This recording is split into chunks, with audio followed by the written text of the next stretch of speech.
नमस्कार, सुबह लक्ष्मी में आप सभी का स्वागत है। मैं हूं हेमंत घई। आगे बढ़ने से पहले आइए देख लेते हैं इस वक्त की headlines. Just because we remove the word patient from the statement doesn't mean we're going to be impatient.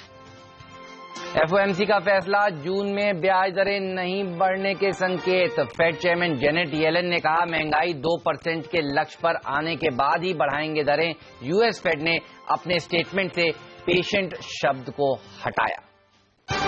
FOMC की दरें न बढ़ने के फैसले के बाद अमेरिकी बाजारों में शानदार तेजी। डाउ ने मारी डबल सेंचुरी, चढ़कर 18,000 के ऊपर बंद। S&P 1.25% और नैस्डैक करीब 1% चढ़कर बंद। 2009 के बाद डॉलर इंडेक्स में एक दिन की सबसे बड़ी गिरावट। कमजोर डॉलर से कच्चे तेल में तेज उछाल। सोना भी 2 हफ्तों की ऊंचाई पर पहुंचा। लेकिन एशिया की मिलीजुली शुरुआत, डॉलर में जिस तरह से कमजोरी देखने को मिली उसके चलते निक्केई में गिरावट, लेकिन हांगकांग और दूसरे बाजारों में जबरदस्त तेजी। एसजीएक्स निफ्टी 80 अंक उछला। फडणवीस सरकार के पहले बजट में व्यापारियों को बड़ा तोहफा। महाराष्ट्र में एलबीटी यानी लोकल बॉडी टैक्स हुआ खत्म। विदेशी उड़ान के लिए 5 साल के अनुभव और 20 विमान की शर्त खत्म करने की तैयारी, लेकिन 6 घंटे से कम दूरी की उड़ान की नहीं होगी इजाजत। आज वर्ल्ड कप के दूसरे क्वार्टर फाइनल्स का महामुकाबला। भारत की आज बांग्लादेश से भिड़ंत। भारतीय समय के अनुसार सुबह 9 बजे शुरू होगा मैच। और एलजी ने अपने टेक फेस्ट में लॉन्च किया curve phone G Flex 2, 5.5 inch की स्क्रीन और पावरफुल बैटरी। कीमत 55,000 रुपए।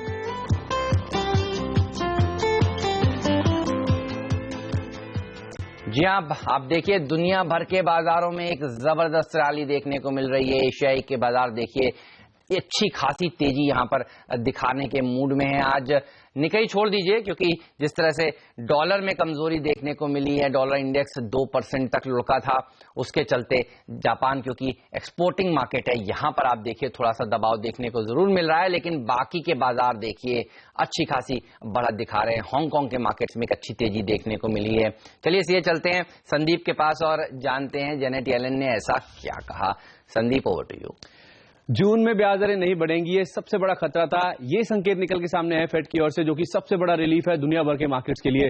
ब्याज दरों में कोई बदलाव नहीं किया गया है और जैसे हम आपको बता रहे थे कि पेशेंट वर्ड, इसको रिमूव किया जा सकता है फेड की स्टेटमेंट से। इस बार वैसा ही दरअसल देखने को मिला, लेकिन उसके बावजूद भी जो फेड की पॉलिसी है वो काफी डविश है, क्योंकि फेड ने अपने जो रेट का अनुमान है दिसंबर तक का, उससे आधे % से कम किया है। तो एक तरफ उन्होंने पेशेंट वर्ड रिमूव किया है, लेकिन उसके साथ साथ अपने जो रेट के अनुमान, जो रेट के फोरकास्ट है, उसमें आधे % के आसपास की यहाँ पे कमजोरी की है। पहले उनका अनुमान था कि दिसंबर तक 1.125% के जो रेट है वो उनको नजर आता है। अब उनको लगता है कि 0.6% के आसपास के जो रेट है वो दिसंबर तक देखने को मिलेंगे। तो आधे % के आसपास की जो कमजोरी की गई है वो एक बड़ा फैक्टर है, जिसकी वजह से हमने देखा दुनिया भर के बाजारों में जो पॉजिटिव इंपैक्ट है वो दरअसल देखने को मिला। आगे चलते हुए उनका ऐसा मानना है कि इकोनॉमी में इंप्रूवमेंट देखने को मिलेगा। उसके साथ साथ जो जॉब्स मार्केट है उसमें इंप्रूवमेंट आएगा, बेरोजगारी दर में कमी आएगी। ये सब ठीक है, लेकिन उसके साथ साथ उनका ऐसा भी कहना था कि अप्रैल में कोई ब्याज दरों में बढ़त नहीं होगी। आगे भी जो पॉलिसी होगी उसमें कोई फैसला निकल के सामने नहीं आएगा, लेकिन जो फैसला दरें बढ़ाने का है वो दरअसल डेटा डिपेंडेंट ही होगा। और जिस तरह से उन्होंने रेट का अनुमान काटा है उससे बाजार कहीं ना कहीं संतुष्ट नजर आ रहे हैं। इसलिए काफी डविश पॉलिसी का अनाउंसमेंट फेड की ओर से कल देखने को मिला है। आइए आपको सुनाते भी हैं कि इस फैसले के बाद जेनेट येलेन का प्रेस कॉन्फ्रेंस में क्या कहना था। Just because we remove the word patient from the statement doesn't mean we're going to be impatient, just as we don't want to be premature in tightening policy and aborting a recovery that we have worked long and hard to proceed as far as it has. We also don't want to be behind the curve in beginning to tighten, given those lags. चलिए, तो साफ तौर पर ब्याज दरें बढ़ेंगी जरूर, लेकिन इतनी जल्दबाजी में नहीं बढ़ेंगी। इस खबर को देखकर बाजारों में एक अच्छी रैली देखने को मिल रही है। संदीप, ये भी बताइए कच्चे तेल सोने ने किस तरह से रिएक्ट किया। देखिए मार्केट्स ने काफी पॉजिटिव रिएक्ट किया इस पे। अमेरिकन मार्केट से मैं शुरुआत करूं, 1 से 1.25% के आसपास की बढ़त लेके वहां हमने देखा क्लोजिंग कल अमेरिकन मार्केट्स में देखने को मिली। डाउ में 18,000 का जो की लेवल है उसके ऊपर क्लोजिंग देखने को मिली और नैस्डैक ने भी दिन के दौरान 5,000 का जो की लेवल है उसे दिन के दौरान पार किया था। दरअसल जो पॉलिसी में डवी स्टेटमेंट निकल के सामने उसके ऊपर पॉजिटिव रिएक्शन देखने को मिला। आपको बता दें कि जब फेड का पॉलिसी का अनाउंसमेंट हुआ था करीब 150 पॉइंट के आसपास की कमजोरी डाउ में देखने को मिली थी, लेकिन जब रेट का जो आउटलुक निकल के सामने आया फेड की ओर से उसके बाद हमने देखा लोअर लेवल से रिकवरी देखने को मिली और एक समय पर डाउ में करीब 240 पॉइंट के आसपास की गेंस भी थे, यानी कि दिन के निचले स्तरों से करीब 450 पॉइंट के आसपास की रिकवरी कल डाउ में बनती हुई दिखी। तो साफ तौर पर जो डविश कमेंट्स निकल के सामने आए जिसमें जून में ब्याज दरें नहीं बढ़ने के संकेत निकल के सामने आए हैं, ये एक पॉजिटिव फैक्टर है जिसकी वजह से यूएस के मार्केट्स में देखा कल जमकर रैली देखने को मिली और लोअर लेवल से बेहद शानदार रिकवरी यूएस के मार्केट्स में देखने को मिली। जहां तक यूरोपियन मार्केट्स की बात है वहां पर मिली जुली क्लोजिंग देखने को मिली क्योंकि फेड के फैसले से पहले वो बाजार बंद हो गए थे, लेकिन फुटसी में आपको अच्छी तेजी नजर आएगी। 1.5% के आसपास से गेंस दरअसल वहां देखने को मिले क्योंकि यूके का बजट अनाउंस हुआ था और 2016 के लिए जो ग्रोथ के अनुमान है उनके वित्त मंत्री ने उसे बढ़ाकर 2.3% किया और कुछ ऑस्टेरिटी मेजर्स खर्चों में कटौती की जो बात है उसको भी वापस लेने की योजना उन्होंने अनवील करी जिसकी वजह से 1.5% के आसपास से गेंस वहां देखने को मिले। लेकिन फेड के फैसले पर एशियन मार्केट्स आज रिएक्ट कर रहे हैं। निके को अगर आप छोड़ दें क्योंकि डॉलर में कमजोरी हुई फेड के फैसले के बाद, इस वजह से येन में जो मजबूती है उसका इंपैक्ट निके में देखने को मिला, लेकिन बाकी सभी बाजार जो खुले हैं वहां पे आधे से 1% के आसपास की मजबूती देखने को मिली है। तो फेड से जो जून में दरें बढ़ाने का डर था वो छठता नजर आया जिसकी वजह से हमने देखा एशियन मार्केट्स में गेंस देखने को मिले और एसजेक निफ्टी भी करीब 1% के आसपास की तेजी के इंडिकेशन दे रहे हैं। और जहां तक कमोडिटीज की बात है, जिस तरह से डॉलर कमजोर हुआ है, क्रूड में हमने देखा करीब $1.5 के आसपास की बढ़त कल के ट्रेडिंग सेशन में देखने को मिली और उसके साथ साथ सोने में भी एक पॉजिटिव रिएक्शन देखने को मिला। 2 हफ्ते के हाईज पर हमने देखा कल सोने में कारोबार देखने को मिला फेड के फैसले और डॉलर में कमजोरी आने के बाद। तो इक्विटीज में बढ़त देखने को मिली, उसके साथ साथ कमोडिटी भी जो फेड का फैसला है उसके बाद रिजर्व करती हुई नजर आई कल के ट्रेडिंग सेशन में। बिल्कुल, शुक्रिया संदीप आपका इस जानकारी के लिए। तो जून में शायद ब्याज दरें ना बढ़े, शायद सितंबर में बढ़े, गोल्डमैन सैक्स का भी यही कहना है। इस आउटकम के बाद उनकी तरफ से भी यही बयान आ रहा है और इसी बयान के चलते आप देखिए ज्यादातर एक्सपर्ट्स यही मान रहे हैं कि ब्याज दरें जल्दबाजी में वो नहीं बढ़ाएंगे, जब तक डेटा से संतुष्ट नहीं होंगे तब तक ब्याज दरें नहीं बढ़ेंगी। तो आज एक गैप अप ओपनिंग के लिए तैयार हो जाइए। अनिल सिंह भी हमारे साथ जुड़ चुके हैं बताने के लिए कि क्या रणनीति फिर होनी चाहिए। हाय अनिल, बताइए, एक गैप अप ओपनिंग होगी, एक रिलीफ रैली देखने को मिल सकती है, क्या करना चाहिए लेकिन उस रिलीफ रैली में, क्योंकि पिछले कुछ दिनों से आप देखिए बाजार खुलते ऊपर हैं लेकिन बंद नीचे ही होते हैं। हाँ, इसमें कोई डाउट नहीं कि पिछले दिनों का सेशन इसी तरह का रहा है और हो सकता है आज भी वैसा सेशन हो, क्योंकि फायदा इस गैप अप ओपनिंग का उन लोगों का होगा जिन्होंने इवेंट से पहले लेकर इन्वेस्ट किया है या फिर एक ट्रेडिंग पोजीशन बनाई है। 8750 पहला लेवल होगा और शायद उस लेवल के आसपास या उसके थोड़ा ऊपर हम शुरुआत करते हुए दिखें और उसके बाद 8800 8825 ये दूसरा लेवल है जो बाजार के लिए रेजिस्टेंस का या यूं बैरियर का काम कर सकता है। तो असली तेजी और शॉर्ट कवरिंग फ्रेश खरीदारी आपको तब देखने को मिलेगी जब बाजार 8800 8825 के लेवल के पार निकल कर टिक पाए और क्लोजिंग देने की कोशिश करें, तो फिर आप ये मान लीजिए कि बाजार 9000 की तरफ तेजी से बढ़ते हुए दिख रहे हैं। लेकिन उस तरफ जाने के लिए एक इवेंट आपके लिए पॉजिटिव हो चुकी है, दूसरा अब लोकल ट्रिगर्स अहम होंगे। अगर पार्लियामेंट में कुछ पॉजिटिव ये संकेत आते दिखे लैंड एक्विजिशन बिल को लेकर, तो ही बाजार ऊपर के लेवल पर टिक पाएंगे। अदरवाइज मार्च का महीना है, जो कुछ भी लिक्विडिटी कंसर्न्स है और जो कुछ भी एफआईएस का मूड थोड़ा सा प्रॉफिट बुकिंग का है या फिर एग्रेसिव खरीदारी का नहीं है, वो अब भी बरकरार रहेगा। तो गैप अप ओपनिंग के बाद थोड़ी बहुत प्रॉफिट बुकिंग करने में कोई हर्ज नहीं और इंतजार करें डिप्स का। बाजार अब भी ट्रेडिंग रेंज में वॉलेटाइल रह सकता है, तो पॉजिटिव जरूर रहेगा, इसमें कोई डाउट नहीं। एक बड़ी इवेंट है लेकिन एक बड़ी रन अवे रैली हो जाएगी, इसकी संभावना थोड़ी सी कम दिख रही है। बिल्कुल, चलिए रन अवे रैली की एक्सपेक्टेशंस मत करिए। और कल भी देखिए भारतीय बाजारों में डीआईआईज ने करीब 882 करोड़ रुपीस की बिकवाली करी, एफआईआईज ने 457 करोड़ रुपीस की बिकवाली ही करी है। मूड और सेंटीमेंट भारतीय बाजारों का काफी कमजोर माना जा रहा है। आज गैप अप ओपनिंग जरूर होगी। चलिए कौन से लेवल्स फिर अहम हो जाते हैं जहां पर आपको नजर बनाकर रखनी चाहिए। manasjaiswal.com के मानस जायसवाल जुड़ चुके हैं। मानस, हाय, कैसे अप्रोच करेंगे आज के बाजार को आप? Good morning. देखिए, इम्पोर्टेंट ये है कि निफ्टी को 8800 के ऊपर सस्टेन होना पड़ेगा कोई भी ट्रेंड रिवर्सल के लिए। Lower tops lower bottoms clearly charts में दिख रहे हैं और पिछले 2 दिनों में एक चीज काफी क्लियर हो गई है कि 8631 जो कि 50% रिट्रेसमेंट लेवल है और 8759 जो कि 61.80% रिट्रेसमेंट लेवल है, इस रेंज में निफ्टी में बहुत रेजिस्टेंस है और जब तक इस रेंज के बाहर नहीं निकलेगा मैं नहीं समझता कोई लॉन्ग पोजीशन क्रिएट करनी चाहिए। एज्यूम करिए जिस तरह सिंगापुर निफ्टी दर्शा रहा है 70-80 पॉइंट गैप अप ओपनिंग का, ऐसा हो सकता है कि 70-80 पॉइंट गैप अप ओपनिंग ना हो और शायद जिस तरह कल हमने देखा था एक सिंगापुर निफ्टी काफी तेजी दिखा रहा था, बट हमने उतनी तेजी नहीं दिखाई मॉर्निंग सेशन में। और निफ्टी पहले 15 से 20 मिनट 8760 के नीचे ही ट्रेड करता है।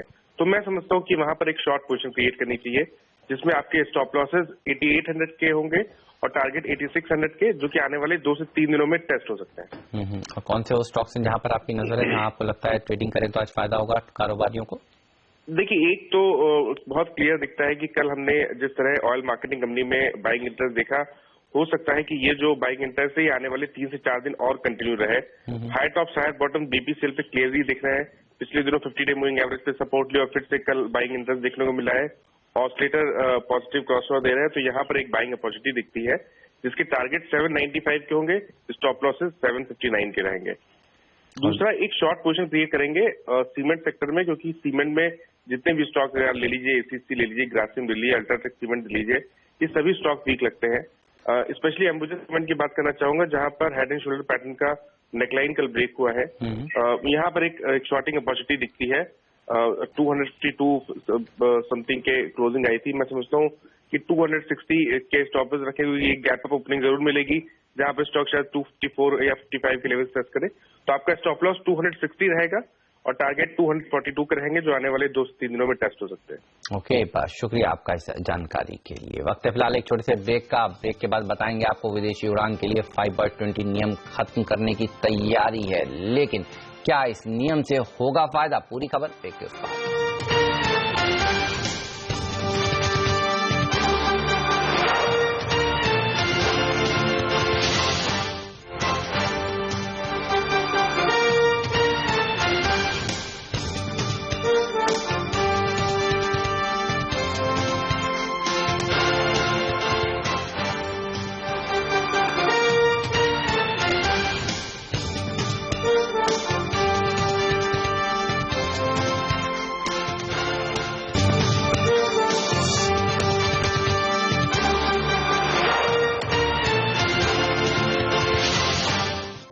में आप सभी का एक बार फिर से स्वागत है। महाराष्ट्र में एलबीटी यानी लोकल बॉडी टैक्स को खत्म कर दिया गया है। 1 अगस्त से एलबीटी पूरी तरह से हट जाएगा। महाराष्ट्र सरकार ने अपने बजट में इसका कल ऐलान किया। बीजेपी ने अपने चुनावी घोषणा पत्र में एलबीटी को हटाने का वादा भी किया था। एलबीटी और ऑक्ट्रॉय के जरिए राज्य सरकार को सालाना 14,000 करोड़ रुपए से ज्यादा का राजस्व मिलता था।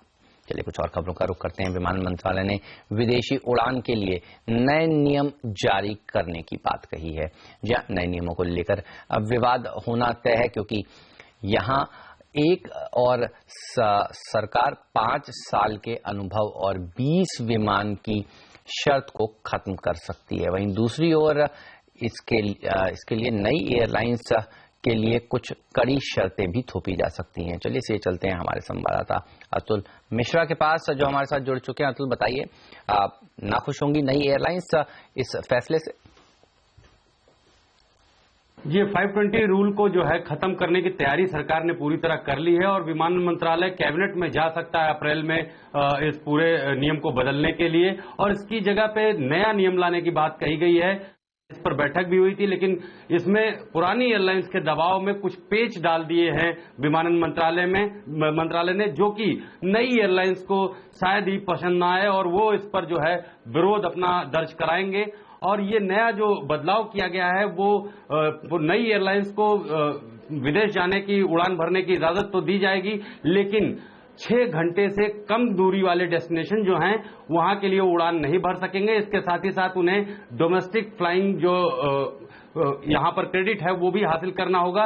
ये खास तौर से सरकार ने इसलिए डाले हैं कि नॉर्थ ईस्ट जैसे और दूसरे रिमोट जो एरिया हैं वहां पर कनेक्टिविटी देने के लिए एयरलाइंस वहां जब सर्विस देंगी तो उनको कुछ क्रेडिट मिलेगा और उसका वो इंटरनेशनल रूट पर इस्तेमाल कर सकती हैं। तो नई एयरलाइंस को ये क्रेडिट जुटाना होगा और तकरीबन 300 क्रेडिट पॉइंट लेने के बाद उन्हें विदेश उड़ान भरने की इजाजत मिलेगी। और जब वो 6 घंटे से कम दूरी के डेस्टिनेशन पर ट्रेवल करेंगी तो उसके लिए उन्हें करीब करीब 600 पॉइंट जुटाने होंगे। तो ये जो पॉइंट का चक्कर है, इससे करीब करीब जो समय है वो 2.5 से 3 साल लग जाएगा विदेश उड़ान भरने में, जिसको लेकर नई एयरलाइंस को काफी ऐतराज है।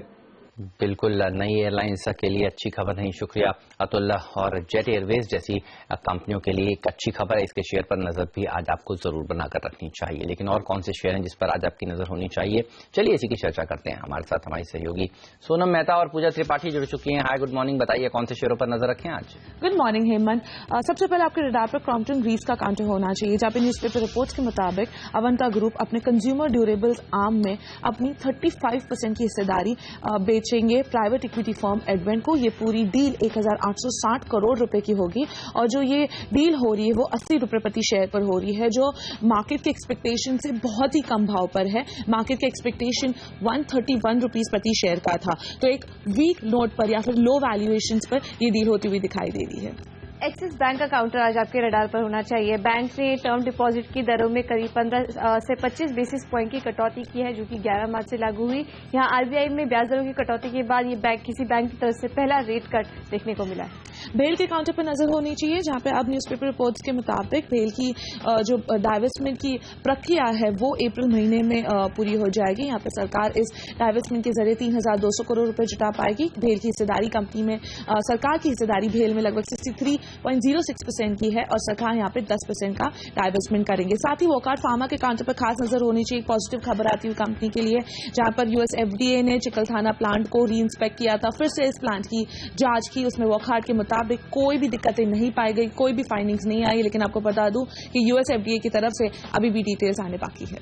कोल इंडिया, यहाँ सरकार का कहना है कि अगर कोल ब्लॉक ऑक्शन में कार्टेलाइजेशन का मामला अगर जांच में सामने आया तो सरकार 9 माइंस कोल इंडिया को वापस कर सकती है, और जिसकी वजह से जेएसपी और तमाम माइनिंग काउंटर्स भी आज फोकस में रहेंगे।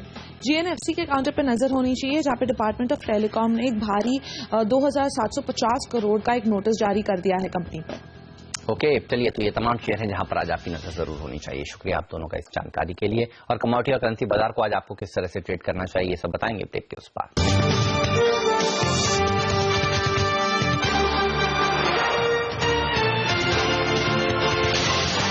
स्वागत है आप सभी का सीएनबीसी आवाज पर। आपको बता दूं एक बड़ा इवेंट अब हमारे पीछे है। जी हां, जेनेट येलन ने कल साफ कर दिया है कि दरअसल ब्याज दरें बढ़ेंगी, लेकिन इतनी जल्दबाजी में नहीं बढ़ेंगी। एक्सपेक्टेड लाइंस पर ही कल फैसला निकल कर आया है। पेशेंट शब्द जो बात हो रही थी कि हटा देंगी वो अपनी इस स्पीच से, वो दरअसल हट गया है। उन्होंने कोई भी ब्याज दर बढ़ाई नहीं है, ये भी एक्सपेक्टेड लाइन पर है। लेकिन बाजार जिस तरह से मान रहा था कि शायद जून में ब्याज दरें बढ़ना शुरू हो जाएंगी, अब बाजार मान रहा है कि जून नहीं, शायद सितंबर से ब्याज दरें बढ़ेंगी। तो ये एक राहत की खबर है, जिसके चलते आप देखिए न सिर्फ यूएस के मार्केट्स में तेजी देखने को मिल रही है, बल्कि एशियाई बाजारों में भी तेजी देखने को मिल रही है। जापान को छोड़ दीजिए, क्योंकि डॉलर इंडेक्स में जिस तरह से गिरावट देखने को मिली, उसके चलते जापान में जरूर आपको थोड़ा दबाव भरा सेशन देखने को मिल रहा है। शंघाई के मार्केट्स अभी अभी खुलते हुए दिख रहे हैं, वहां पर 27 अंक की ही मात्र गिरावट देखने को मिल रही है। लेकिन बाकी सारे एशियाई बाजार देखिए बढ़त के साथ कारोबार हो रहे हैं। डविश टोन थी दरअसल जेनेट येलन की, और इससे फायदा मिल रहा है दुनिया भर के बाजारों को। एसजीएक्स निफ्टी भी देखिए करीब करीब 75-80 अंक ऊपर कारोबार करता हुआ दिख रहा है। कच्चे तेल की बात करते हैं, जिस तरह से कल हमने देखा डॉलर में एक दबाव देखने को मिला, और 2009 के बाद एक दिन की सबसे बड़ी गिरावट थी ये डॉलर में, और इसके चलते देखिए कच्चे तेल में वहां पर कल उछाल देखने को मिला था। इस समय बिल्कुल फ्लैट कारोबार कर रहा है। सोना भी उछला, कल 2 हफ्तों के उच्चतम स्तर पर सोने ने भी कारोबार करना शुरू कर दिया। तो कमोडिटीज, इक्विटीज पर एक जबरदस्त एक्शन कल के सत्र में देखने को मिला है। भारतीय बाजार भी अब खुलने के लिए तैयार हैं, और आज एक अच्छी खासी रिलीफ रैली यहां पर देखने को मिल सकती है। कम से कम ओपनिंग अच्छी होगी, ये बात निकल कर आ रही है। चलिए, हमारे एक्सपर्ट अब हमारे साथ जुड़ चुके हैं। कार्बी कॉर्पोरेट के सुशील सिन्हा जी जुड़ चुके हैं। सिन्हा साहब, स्वागत है आपका। ये बताइए, कच्चे तेल और क्रूड को आज आप किस तरह से अप्रोच करेंगे? देखिए, डेफिनेटली कल की जो स्टेटमेंट आई वो डेफिनेटली एक रिएक्शनरी फेज में है, एंड ओवरऑल ट्रेड मेरे ख्याल से डाउनवर्ड ही होनी चाहिए। मार्केट में सेलिंग पॉइंट बनी रहेगी, फंडामेंटली कोई चेंज नहीं हुई है। तो हम लोग crude oil at MCX sell ही करेंगे, and including gold and silver. और सोने में भी आप बिकवाली करना चाहेंगे उछाल में? जी, सोने में 26,000 के आसपास सेल करेंगे और सिमिलरली सिल्वर में भी 36 के आसपास सेल करेंगे। शुक्रिया सिन्हा साहब इस जानकारी के लिए। तो न सिर्फ इक्विटी मार्केट में सोने और कच्चे तेल में भी उछाल में बिकवाली ही करनी चाहिए, ये राय एक्सपर्ट्स की निकल कर आ रही है। लेकिन वक्त हो गया एक छोटे से ब्रेक का। ब्रेक पर जाते जाते आपको बता दूं स्टॉक 2020 का मुकाबला हाजिर होने वाला है। नीरज हमारे साथ जुड़ चुके हैं। नीरज और आशीष के बीच में ये मुकाबला होगा। हाय नीरज, गुड मॉर्निंग। बताइए किस तरह से टीम का चयन किया है आपने? Good morning Hemant. और बिल्कुल ऐसा लग रहा है जस्ट निफ्टी देख के कि निफ्टी शायद सेंचुरी लगाए और उस हिसाब से स्ट्रेटजी बनेगी तो डेफिनेटली रिलीफ रैली है। लेकिन सेलेक्टर्स का मानना है कि बहुत सारे ऐसे स्टॉक्स हैं जहां पे इनके लिए खबरें डोमेस्टिक फ्रंट पे अच्छी नहीं है, तो सेलेक्टर्स को लगता है कि राइज पे वहां पे एक शॉर्ट का मौका भी बनेगा। तो मेरी टीम में खासतौर पर आपको कुछ शॉर्ट्स के भी स्टॉक्स जरूर मिलेंगे इसके बावजूद। तो यहाँ पे एक देखना होगा कि किस तरह का ट्रेड बनता है, लेकिन कौन से स्टॉक्स होंगे स्पेसिफिकली उसके थोड़ा सा इंतजार करिए ब्रेक के बाद।